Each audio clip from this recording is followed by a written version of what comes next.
guys, welcome to my review on Audi's facelifted 8Y S3. I actually went to the global launch of this model out in Germany back in April, but unfortunately the weather didn't play ball. It actually snowed when we were there, which meant that Audi Germany had to fit all of the test cars with smaller wheels and, more importantly, winter tyres. Fast forward a few months, and thankfully in the week that I've had this Navara Blue UK press car, the weather has been mostly gorgeous. I've been getting press cars for almost 8 years now, and once they go back to the manufacturer, I usually categorise them in one of 3 different categories. Number 1 is I can't put the keys down and I want to be in it day and night, and most of those press cars just happen to be Porsches. Number 2 is I can't wait to give the keys back because it's in the way, I'm not interested in using it, it doesn't excite me. And most of those cars tend to be EVs, aside from Hyundai's Ioniq 5N. And then there's the third category, which the S3 is most definitely in. I'm never massively excited about getting in it and driving it, or the day that it gets delivered to me. But when I'm behind the wheel, I really enjoy my time with it. And I know when it goes back tomorrow, I'll miss it. In the UK, this facelifted S3 Sportback comes in 2 different trim levels. This particular one is the Black Edition, retails at £47,500 on the road. Then you have the flagship Vorsprung, which is £53,000. But they still offer an S3 Saloon or sedan, and that's available in both trim levels for about £500 extra. For me, it would always be the Sportback or the hatchback because they're more practical, it is a little bit cheaper, and I think it arguably looks better. What have Audi changed or updated with this latest S3? Well, let's start under the bonnet. I can see a very familiar EA 888 Volkswagen Group engine, except this one, you guessed it, has been updated compared to the pre-facelift 8Y S3. It now produces 333 horsepower. That's 23 horsepower up on the model that this replaces, and 420 newton meters of torque. Again, that's 20 newton meters more than the previous version. That is mated to Audi's 7-speed dual clutch gearbox, which now has faster shift times, and we'll talk more about that once we get it out on the road. And of course, all of that power and torque is fed to the ground via all 4 wheels. They also promise better pickup. So when you go for the throttle, especially when you're in dynamic or dynamic plus, which we'll talk about once we get inside the car, well, everything should respond a bit quicker. Audi claim this will now do the 0 to 62 sprint in 4.7 seconds. That's a 1/10 of a second quicker than the pre-facelift version, and we'll be testing that out shortly. But undoubtedly, the biggest and best upgrade, as far as I'm concerned, on this new version is the torque splitting rear diff. The same diff that you find in the current RS3. And I absolutely love the current RS3. In fact, I think I've said in many videos that it is the most dynamically brilliant Audi full stop that they've ever produced, and a lot of that has to do with that torque splitting rear diff. I'm not going to talk about styling and aesthetics because I covered that in my first drive video out in Germany, so I'll put a link to that in the description below. For now, I think we should jump inside, have a quick look at the interior, and then get this out on the road. Jumping inside, and the first thing to talk about is the fact that this particular press car is fitted with the £3,000 Tech Plus package, and in that package you get things like this wonderful panoramic glass sunroof. And those of you that watch my content long enough will know that I quite like a sunroof, maybe not in high performance sports and supercars because fundamentally that is adding weight to the wrong place of the car at the highest point. But most of the time in hot hatches and stuff, I think, well, they add a lot of light, and for the past few days I've had that open and really been enjoying the outside world a bit more. Its negative points, however, is something that is more noticeable on some cars and less noticeable on others. In this car, unfortunately, it's really noticeable, and that is the fact that this sunroof eats into your headroom. It eats into the headlining, and means that I have essentially got probably about ½ an inch between the top of my head and the headlining. The press car that I had out in Germany didn't have this issue because it didn't have a sunroof. The 8Y S3 and RS3 has been criticised, especially in the UK, for its relatively low rent interior. I've never had too much of an issue with it because everything works. There's buttons where I want there to be buttons. It's modern in the places I want it to be modern, i.e. touchscreen and nice graphics, etc. But this latest version has built on that. They've added a bit of stitching and dynamica on the dashboard to make it just feel a bit more premium. The door inserts are a bit nicer, and these illuminate at night as well. If you get down here, well, they've replaced that funny little lever with this funny little block. To be honest, I don't particularly like either, and I don't like the piano black surround. That's literally a couple of weeks old and there's scratches on it. Can you imagine how bad that's going to look 2 or 3 years down the road? Unlike the recently unveiled RS3 facelift, which I've done a video on, link up here if you want to see it, this sticks with the older style wheel, and that's not a bad thing. But unfortunately, this UK press car has these cheap and nasty feeling plastic paddles, whereas the press car that I had out in Germany in April had some lovely aluminium ones, and it was just a nice touch point. So I'm disappointed with that. I don't mind the old wheel because it works, it looks good, it feels good. There's buttons and none of those haptic buttons that are on the new wheel and the RS3.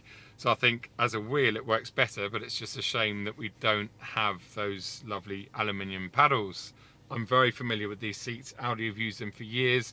They're comfortable and relatively supportive, very adjustable, apart from the fact that we've already talked about I feel like I'm sitting too high, but that's more roof lining coming down to meet me as opposed to seat not sitting low enough. But they are quite bulky, and you do notice that when you're sitting in the back of an S3. And the last thing to talk about before we get out on the road are the various driving modes. If we hit the drive select button down here, you can see we have efficiency, comfort, auto, individual, which you can configure yourself, and dynamic. But when you hit dynamic, there's also a dynamic plus option. When you hit that, you can hear the revs pick up. They actually increase by about 200 RPM, and that essentially sharpens up everything and should give you the best driving experience possible in this S3. It also preloads the turbo, so again, like we talked about on the outside, giving you more response when you hit the throttle, and that is really instantaneous. Right, let's get this car out on the road.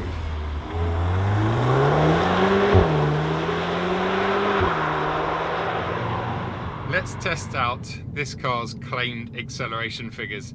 Audi say it will do the 0 to 62 sprint in just 4.7 seconds. Conditions outside are pretty much perfect.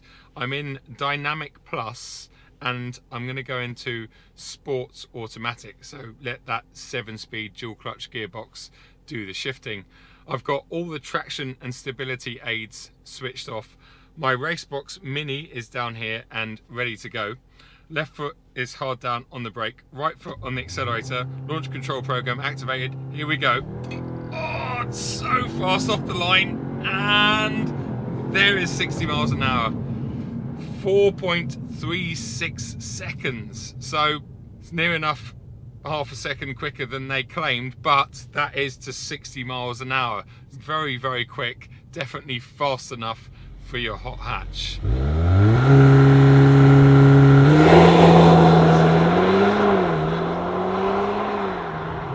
Because this is a car that's manufactured in 2024, there are unfortunately a couple of things that you need to switch off the second you pull away for any drive. The first one being the lane departure warning system. You deactivate that in any modern A3, S3 or RS3 for that matter by pressing and holding down this button on the end of the indicator stalk. So you hold that down for about 3 seconds, you look down on the dash, lane departure warning off. That's very important because although that's meant to be a safety aid, it actually becomes very dangerous at times, especially on UK roads that don't have the best road markings. And I've had so many experiences where it's tried to pull me onto the other side of the road or pull me into the ditch and into a curb or a pothole. It's just dangerous, and it shouldn't be in any modern car, but it is, and it's not Audi's fault. It's something that once again our governments have forced upon us. It's definitely not a safety system. Turn it off. It is dangerous. The next thing to deactivate is the traffic speed warning, and that's not because I'm about to speed, although I will occasionally touch the speed limit and it will go off then. It's more because, especially in this S3, when you're on a 60 road, for instance, like I am now, sometimes this car thinks I'm on a 30 or a 40 limit, so it's constantly making annoying noises. So you need to shut that off immediately, and you press this button down here that has a car and a circle around it. I think it's like a warning button, and then just deactivate this traffic sign speed warning. Switch that off. Once you've got those two off, then you can actually get on with driving and enjoying this car.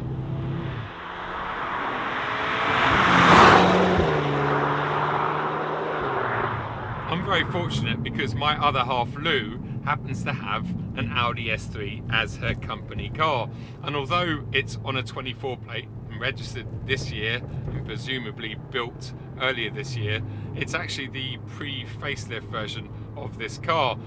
And during my week with this, I've been jumping between the two cars back to back to see if I can feel any differences. And the first one to talk about is actually the ride quality, and this one's confusing because Lou's pre-facelift S3 doesn't have adaptive suspension, or whatever Audi call it, and this Black Edition facelift version also doesn't have adaptive suspension, and both cars are on 19-inch wheels, so I assumed that the ride quality would be identical, but to me at least, and my butt cheeks, this newer version seems to ride better. It seems to be a bit plusher on our UK roads, which is very important in terms of ride quality and in terms of handling. So I'm not sure if Audi have played around with the spring rates or adjusted something to make it feel better, but the new one definitely feels better, and both cars are on exactly the same Goodyear tyres, so it's not a tyre differential, it's not a wheel differential, but there's definitely something that makes the newer version feel a little bit better. But I would always urge you to go for the adaptive suspension if you lived in the UK, and the only way of unfortunately getting that is by spending £53,000 on the Vorsprung version of this car.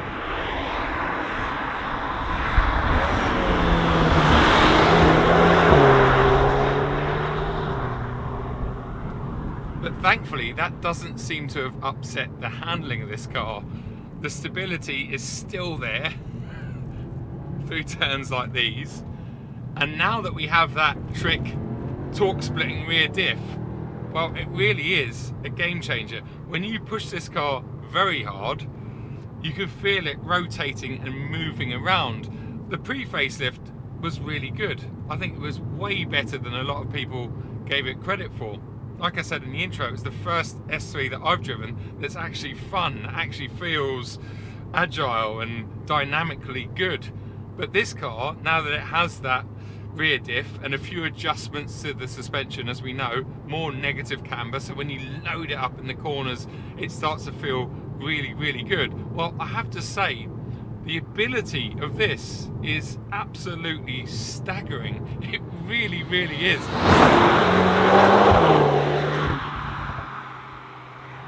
Let's now focus on the engine and gearbox. I'm in Dynamic Plus, so the most ferocious setting, which gives me quicker shift times, gives me better throttle response thanks to things like the turbo preload. I think I've got that right. But I have to say, once again, like the chassis and suspension changes, I can feel the benefits and changes of both the engine and the gearbox.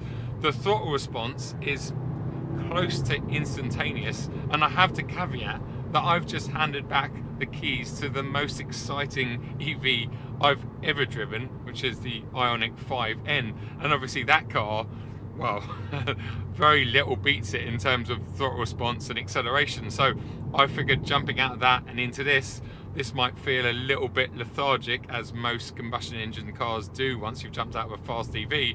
But I have to say, the initial throttle response is brilliant. The low down torque is really good. Maximum torque in this, I think, is available from about 2,100 RPM.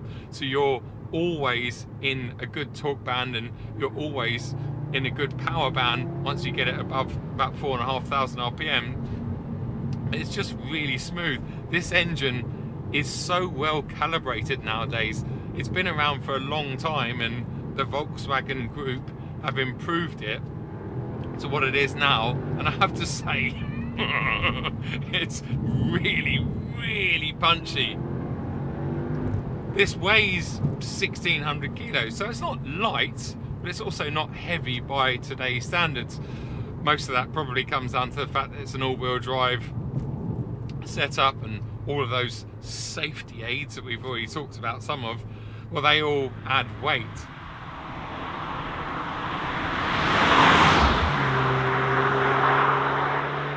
A couple of weeks ago, I had an X1 M35i, and that car was fitted with a 7-speed dual clutch gearbox. And if you've watched my first drive video on it, you'll know that that gearbox was its biggest downfall. It really did not work well, especially on downshifts and when you're using it in drive in and around town. It was just very clumsy and just didn't seem to be calibrated very well at all. You jump into this car that on paper has a very similar gearbox, a 7-speed dual clutch gearbox, but they couldn't be more different. This is unbelievably good. It's unbelievably good on downshifts and on upshifts. Bang. Straight away. On the way down, bang. And bang. Brilliant. So fast, especially when you're in Dynamic Plus, where they say shift times are even quicker. And I just love the dashboard layout.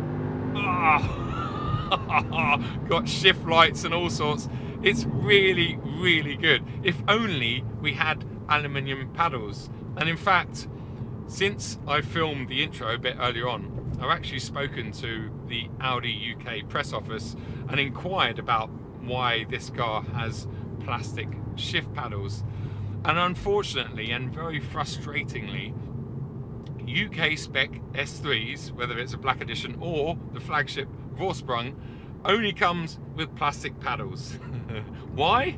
Well, I'm guessing it's a cost-saving measure, which is ironic because in my video that I shot on one of these out in Germany back in April, I said that the aluminium paddles made such a difference to this interior. People complain about the S3 and RS3 interior feeling a bit low rent. Audi have put in a reasonable amount of work of bringing the interior up, as we talked about, the Dynamica, the stitching, a few bits and pieces, the door cards, and the aluminium paddles, except in the UK, we have decided not to go for them. Why?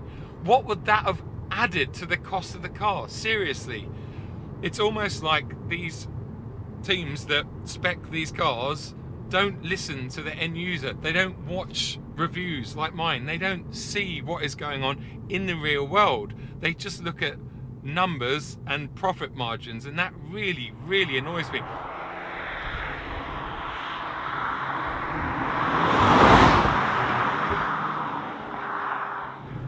The last thing to talk about is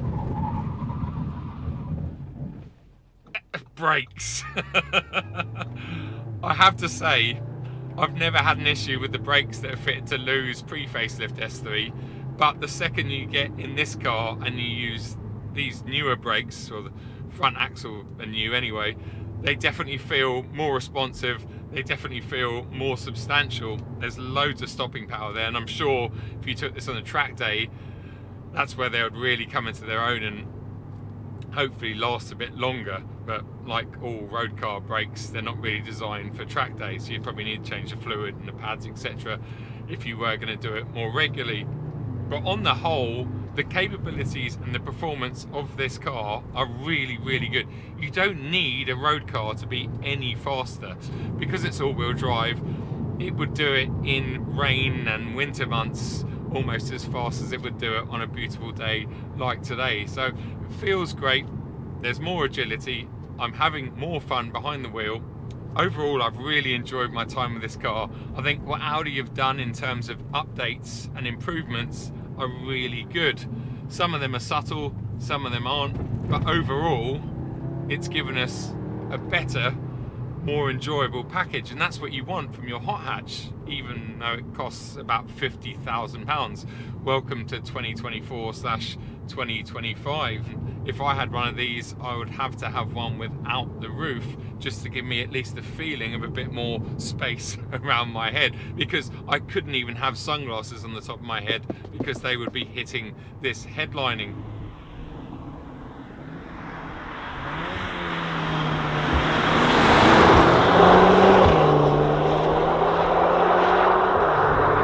I hope you enjoyed this video. Give us a thumbs up if you did, and please consider subscribing if you're not already. Until the next one, take it easy, and I'll see you soon. Cheers.